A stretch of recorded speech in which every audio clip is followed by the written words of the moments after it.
Okay, I didn't plan. I didn't plan for you to be here. I thought you would be in bed. You know what? But you kept saying I love you. Here, you want to come over here? Good girl. So what you doing? Peekaboo. Peekaboo, I love you. You want some water?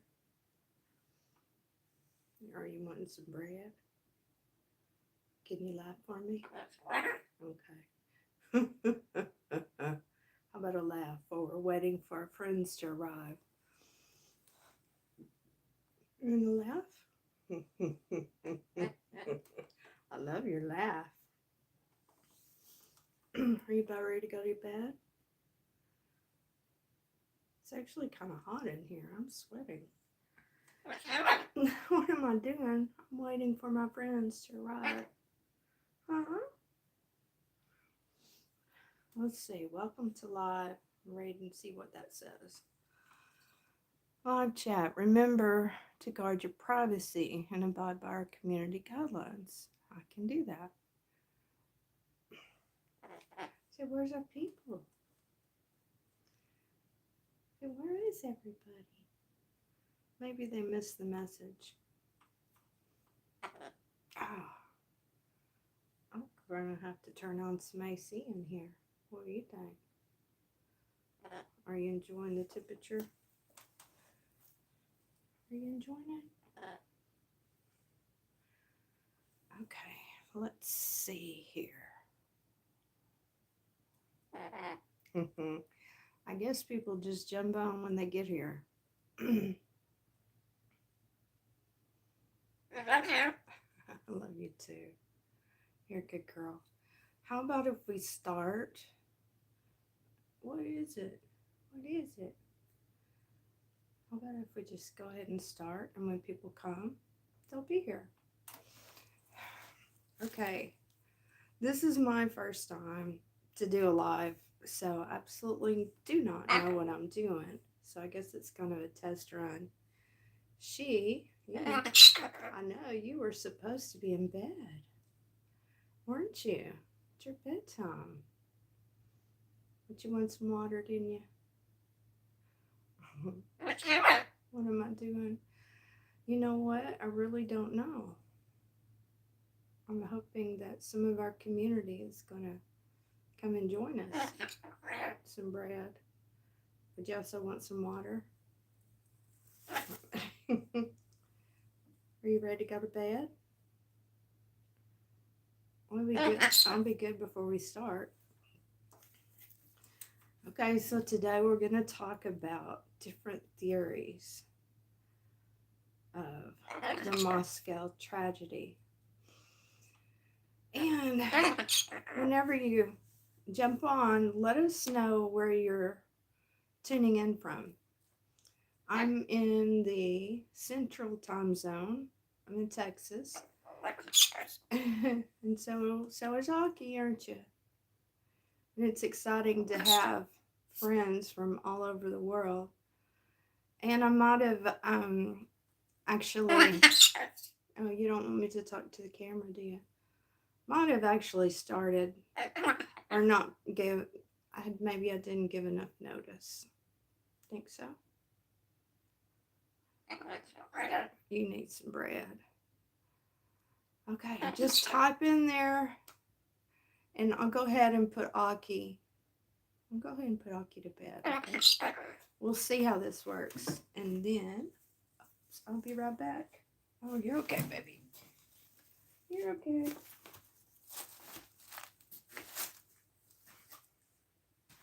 You're a good girl.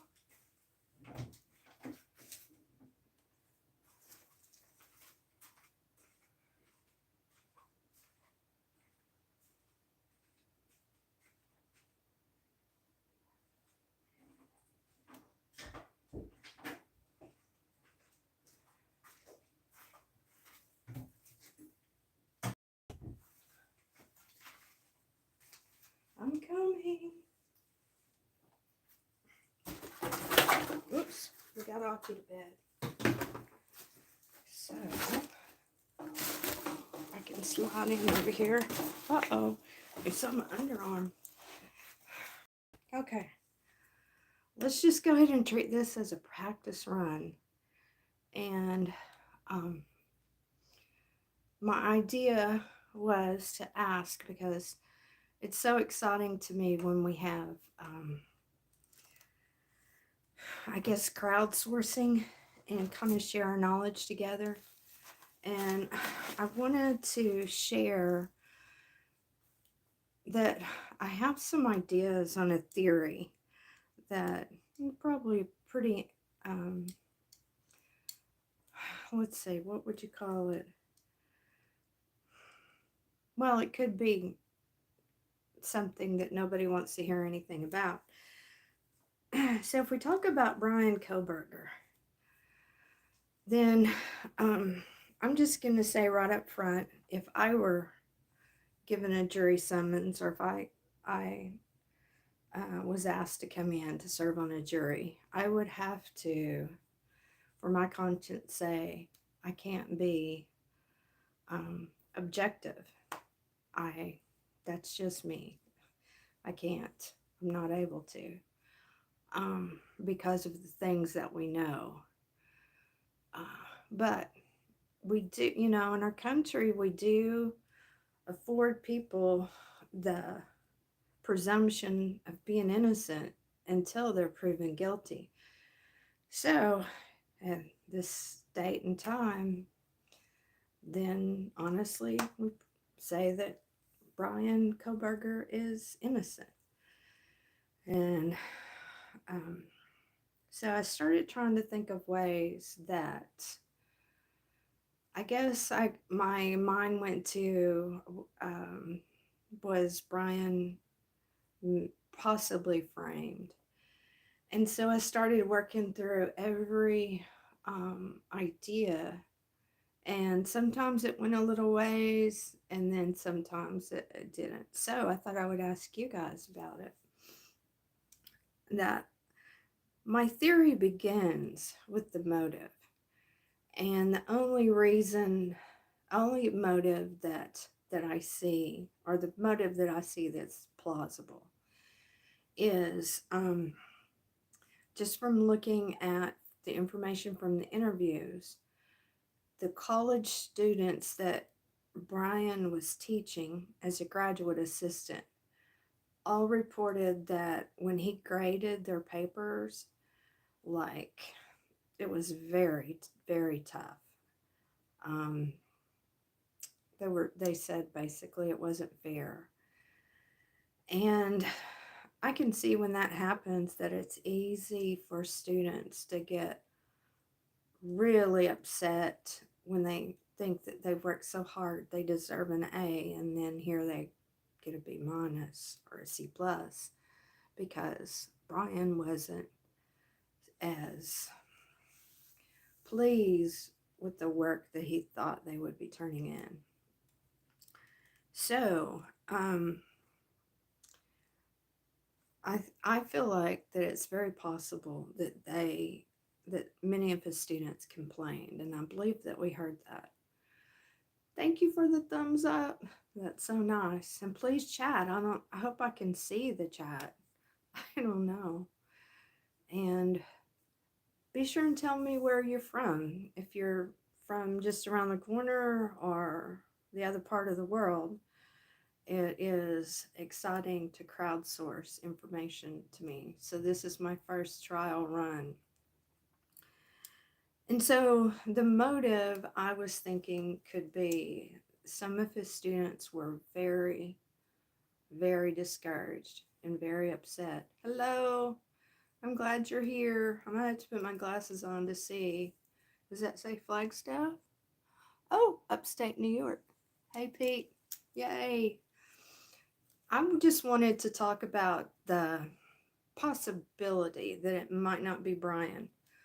And it's a hard stretch for me. But I was thinking about motive.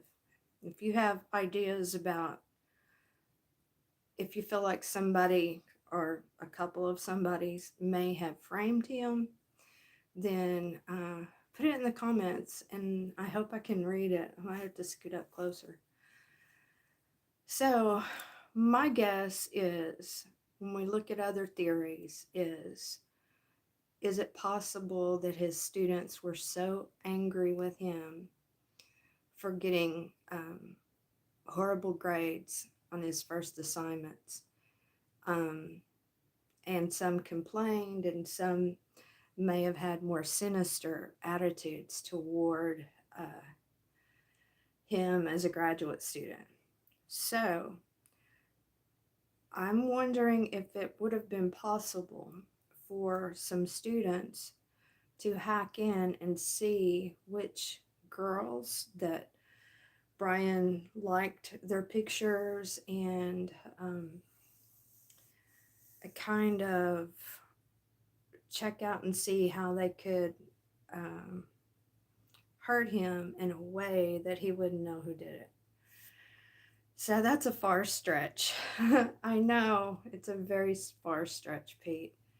But so if there's a possibility there, then we would have, I don't know how many classes, if he had two or three, if there were 20, 30 people in a class. So we have, a population we could look at. And just guessing, maybe some of them talked to Brian and found out that he likes to eat at that vegetarian, or maybe it's the vegan, I'm not sure, place in Moscow. I try to call it Moscow all the time. Moscow, Idaho. And so, I could see that maybe they followed him there and figured out that he was watching these girls. And if they were able to get into his accounts, maybe watch that he was liking Maddie's, was it Maddie Mogan? Yeah, Maddie's pictures every time. So the concern that I have with going down a rabbit hole in that direction would be, how would they drive either his car, or would they rent a car that's that make and model? And then that's because there are so many different, ring bell pictures of him in the neighborhood and his pings from his telephone. So, oh, I know this is a side question, Pete. I hear it's raining there. I noticed on the news yesterday that New York's gotten a lot of rain. But if you're upstate, I don't know if that's affected you. If you can type and let me know how it's going, that would be cool. So then the next hurdle to jump over would be, yay, you're here. I'm so glad. Nothing here, no rain. Okay. Same here. What's your temperatures? Actually, if I ask that, I need to know. It's pretty nice today. May still be in the 70s, low 70s. Okay, I'm just going to ask you, what do you think if there's a possibility that someone was so upset with him that they decided to frame Brian? And the reason that I go to this idea, okay, it's like, hang on, 60s and dry. That's awesome. Sounds like wonderful fall weather. Thanks for letting me know. So, I don't know if you also feel like it's possible that someone or a group of people could have been so angry with him that they were looking for a way to frame him for something so terrible that he would not see the light of day again. But obviously, if it's more than one person, then it's hard to keep that under wraps. So I'm going to just lean toward the idea of what if it was one student that couldn't let go of their anger, and in those classes they're um, learning about and studying, um, criminal justice, and so thought they might see if they could perform. I don't know, that's not a good word. See if they could uh, carry out a perfect crime. Uh, I don't know. It's hard for my mind to go to those places. But if they found out enough about Brian by hacking into his accounts, then they could definitely figure out where he's going, who, which pictures he's liking, who does he have interest in. And if they had that information, it would have pointed toward Maddie Mogen, because the reports are he liked almost every picture that she posted. So, and she worked at his favorite vegan restaurant. I don't remember the name of it, but that's the one that they kicked him out of the restaurant once. Um, so it was a different day. Um, they wouldn't serve him because he was making some odd comments about a waitress that she just really didn't feel comfortable. So they asked him to leave. It seems like he's quite socially awkward. But if this person like harbored so much anger, kind of followed him and looked at his patterns, found out where Maggie Mogen lived, um, would you think they would need to rent a car that is the same make and model? And where would that be? I mean, would they need to drive to somewhere like Portland, Oregon, or um, let's see. I don't know. Let me see what you said. I may have to just move up closer. Put on my glasses.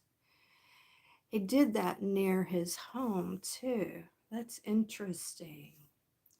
So tell me a little bit about that. Are you talking about? Oh, cool. I'm so glad you're sharing information. I may have to just lean way up here. What would be tricky? His car was a few years old. That's true. But when you rent a car, don't they don't all have to be like brand new. And it would be tricky because there's only a few other cars that are that make and model in that area.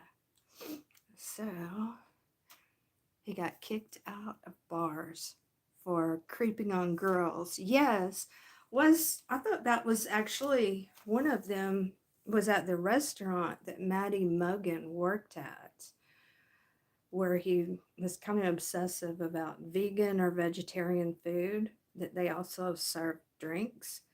But I may be wrong, correct me. I'm I'm just kind of this tragedy has blown my mind. I just can't imagine it. I have first I couldn't imagine how something like that could happen in like 17 minutes. Um, takes me 17 minutes to make a decision sometimes. Okay, let me see what you got. Yeah, but also near his home too. Are you talking about in Pittsburgh, from where he's like originally from? That he was also known as creepy and kicked out of bars.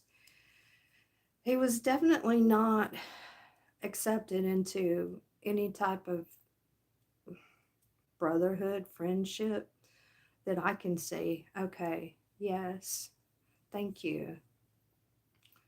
Let me see.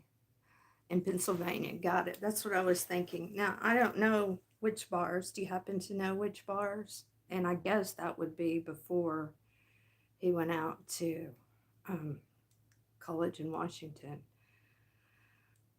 But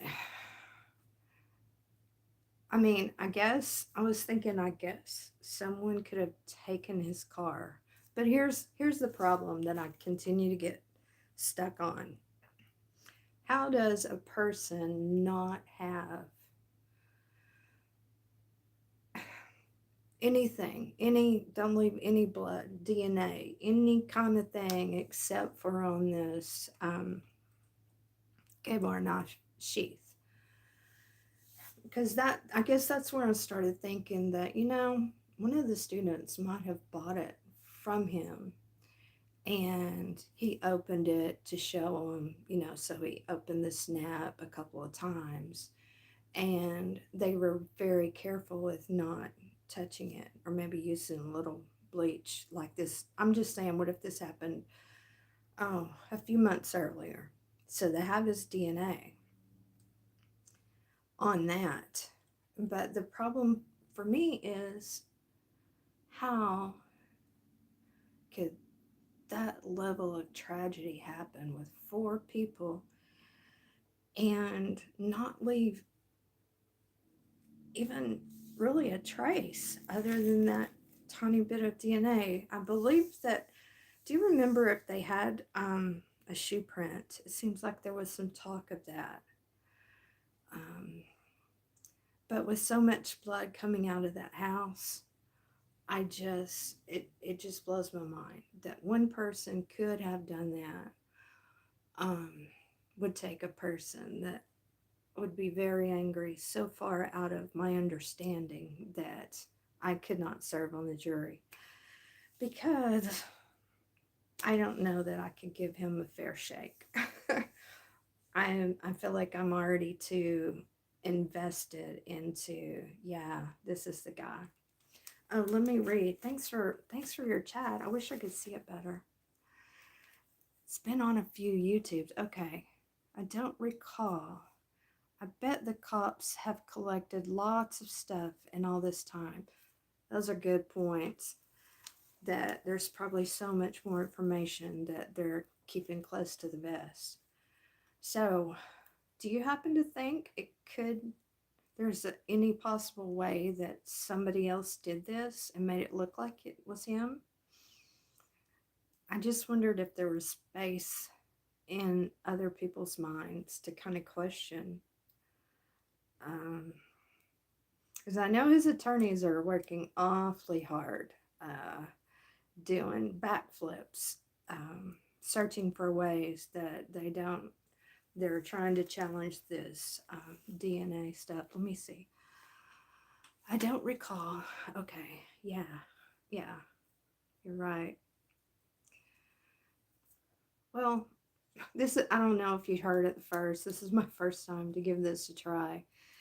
And I absolutely do not know what I'm doing. I just thought maybe there were some other people that have some ideas that they can share.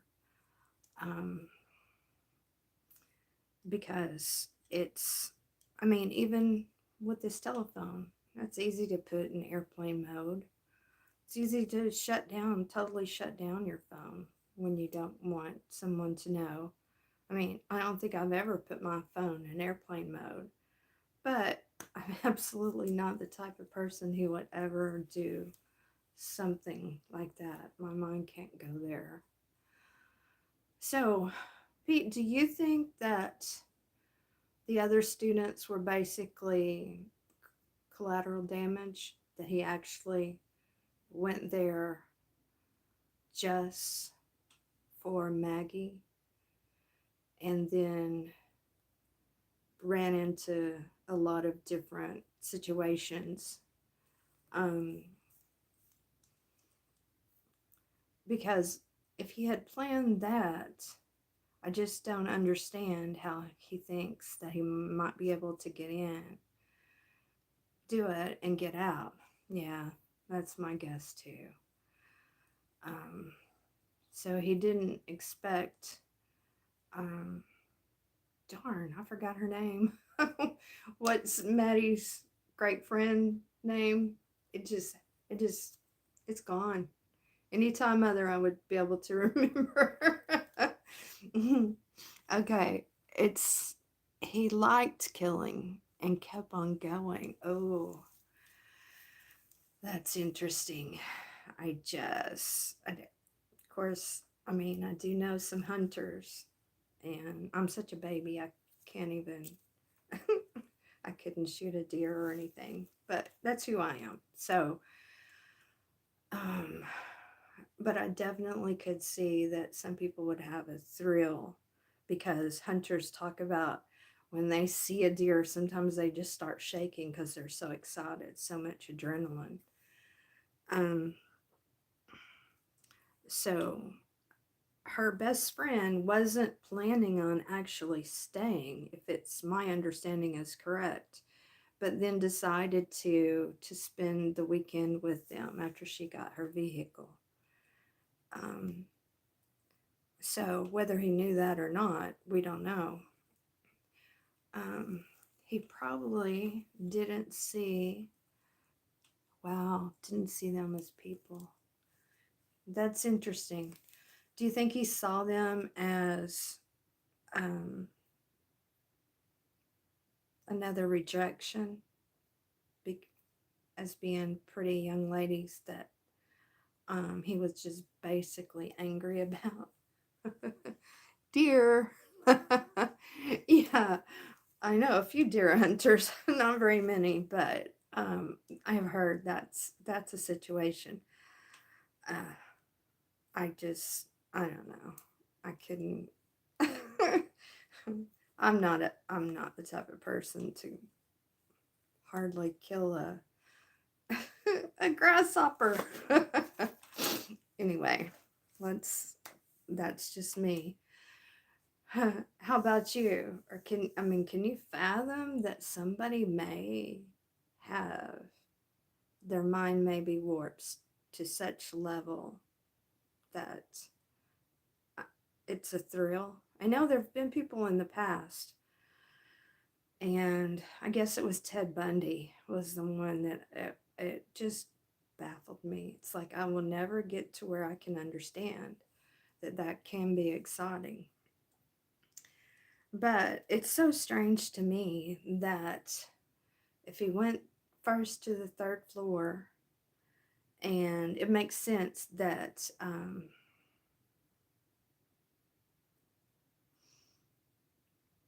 the dog. It's weird how I can't remember something when the camera's on. I mean, it makes sense that the dog would be barking, and since the girls were so close, and just spent the night in the same bed. So that part does make sense. So, do you think he left the knife sheath as his calling card to say, ha ha, look at me, like, catch me if you can? Or do you think that was just an accident and something that he didn't realize was going to happen? And with so much adrenaline, he forgot to get it um, as he was leaving. Also, do you have a theory about the other two young ladies that were in the house? I mean, there's nothing in the news about that. And I know there's been a gag order.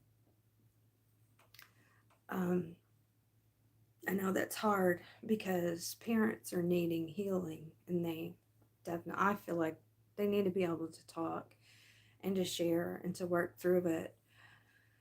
So I, I don't know. Um, we haven't heard anything from these girls' parents. Uh, let's see, it was, yeah, very dark, very dark. Didn't they leave that neon sign that said good vibes on? Which, I don't know what level that was on. The second level, right? So it wouldn't have given much light. Um, I'm excited that you have and that you're, let's see, I bet it was an accident. Oh, okay. With him leaving that K-bar knife sheath. Okay.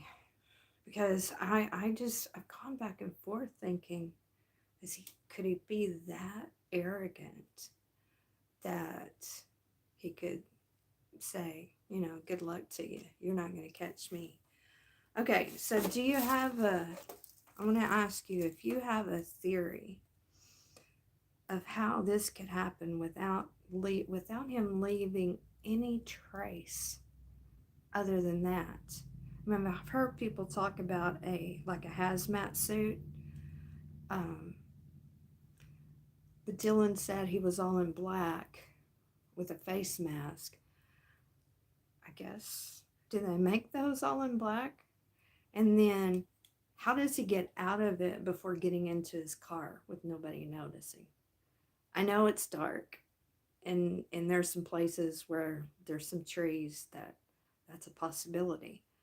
But what do you do? I mean, it floors me that his car didn't have DNA.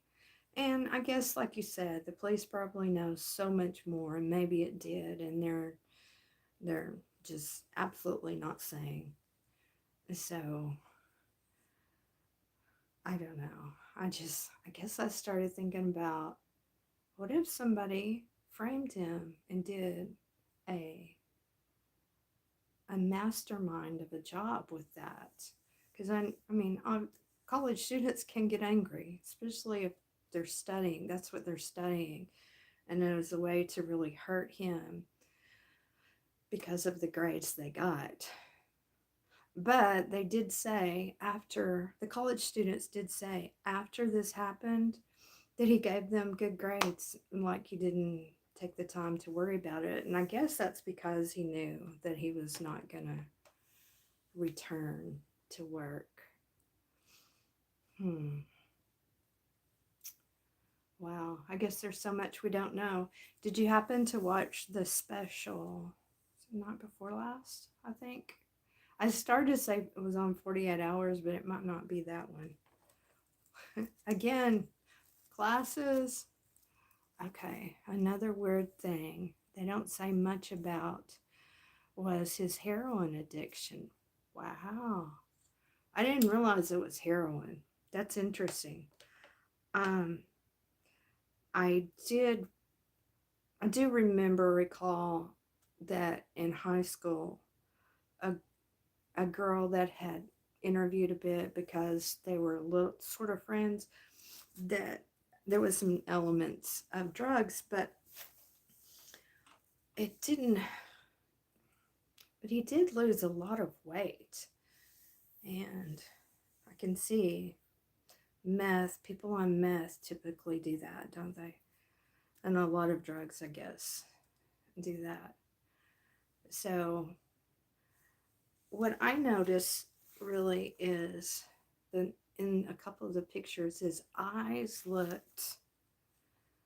there's a certain look that I just call wild. I don't know how to describe it. It looks like they're so buzzed that everything in their body is total adrenaline, and it's just it's an odd look that always rings bells and to me. Let me see. He was cured, but they have a high rate of backsliding. Okay, so maybe he went through a program, and okay, and so he might have been clean for a good little while, and then he got to a point of being so discouraged that he just found some drugs and said, I can't handle this anymore. Empty inside. Yeah. I would definitely think that from so much about his high school years. And some things about how he was really disrespectful to his parents. Like, he didn't have respect for people in general.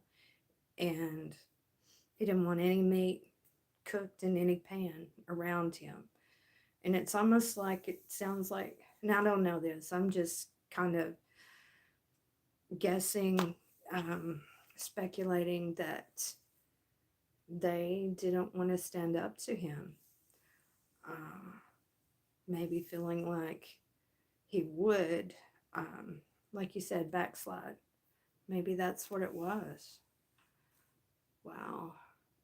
I just can't imagine uh, parents not really connecting with their kids. I come from a different world.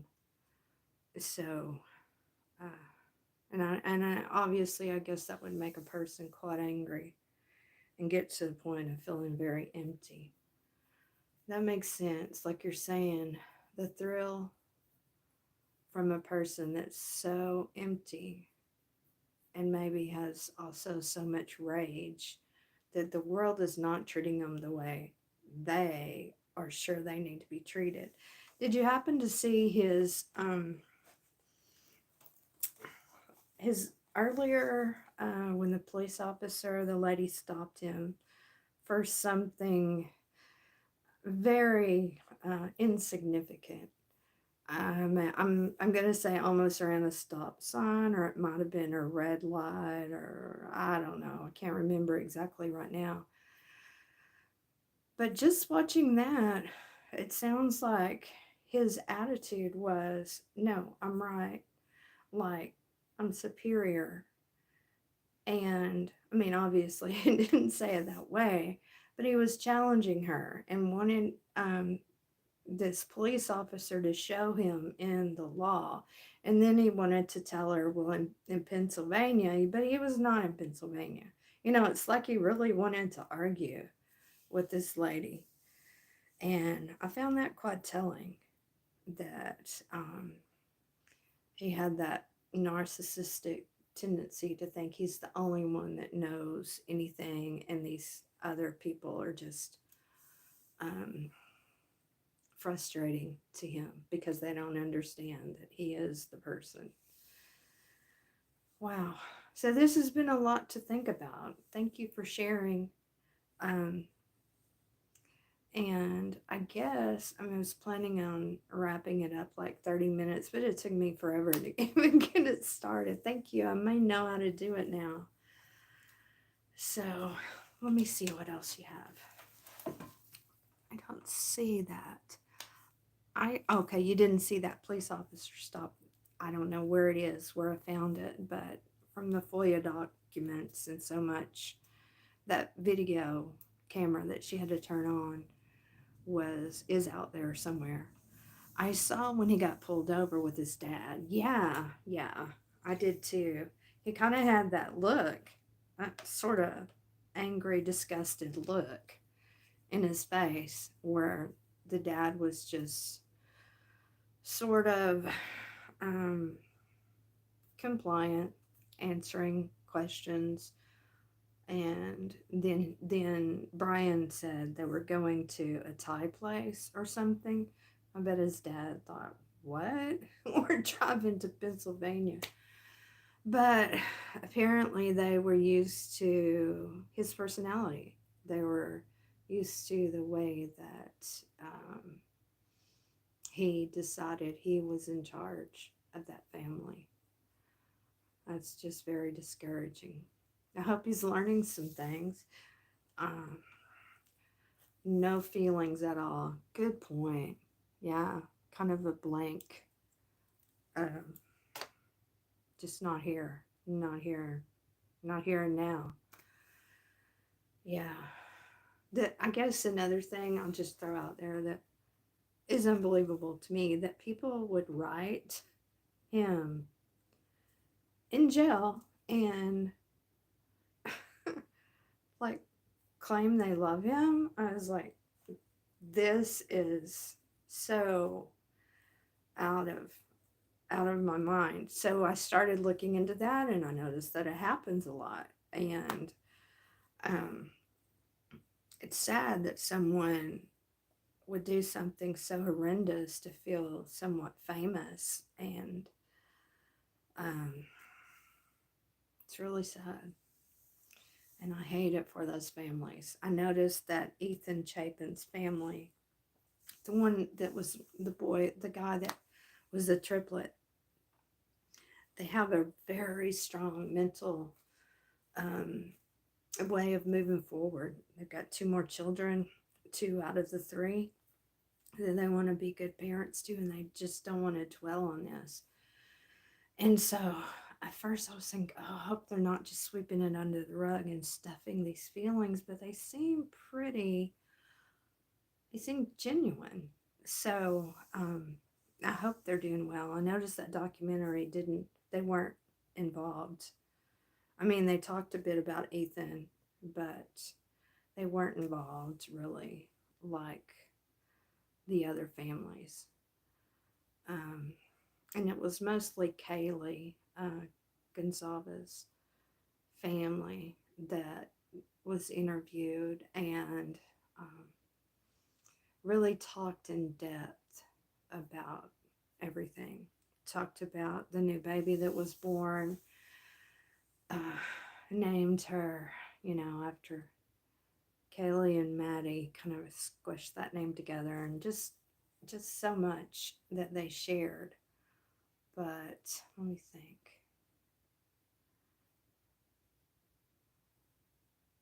I don't think Maddie's parents were in that.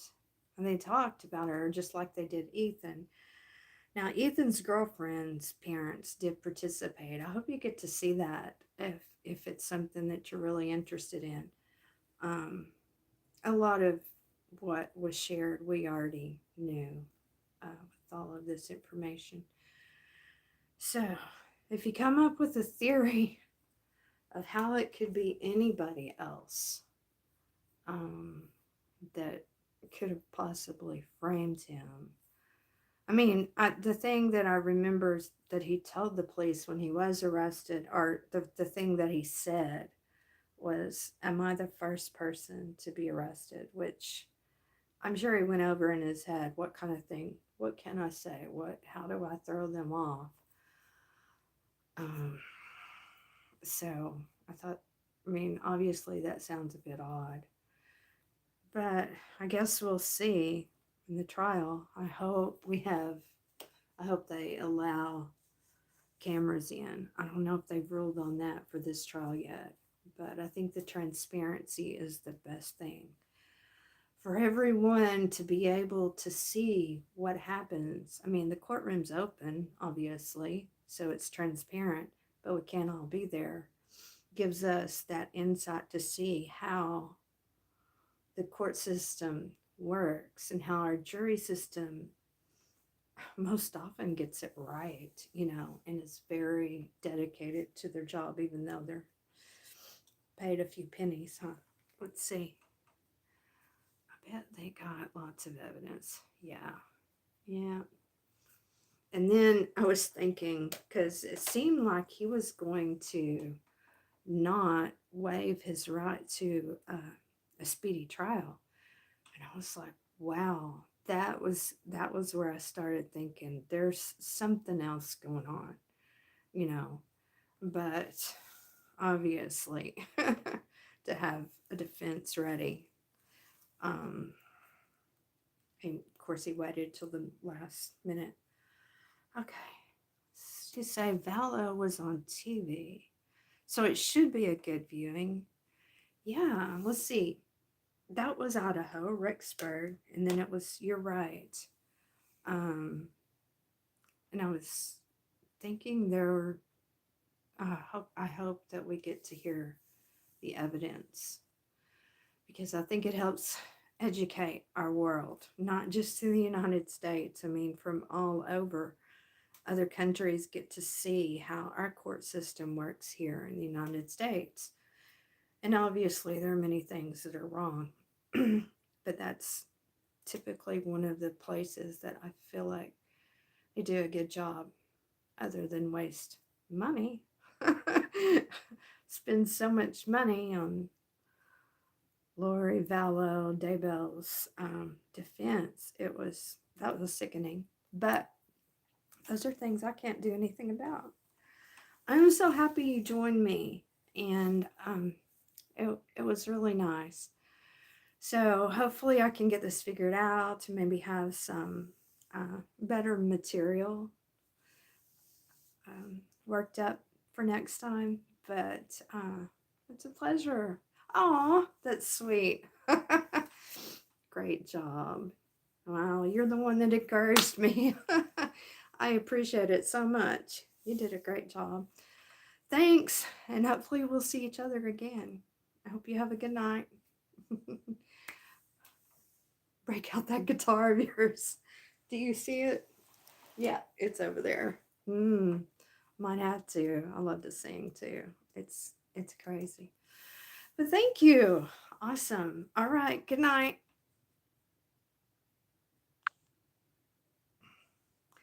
Are you sure you want to stop?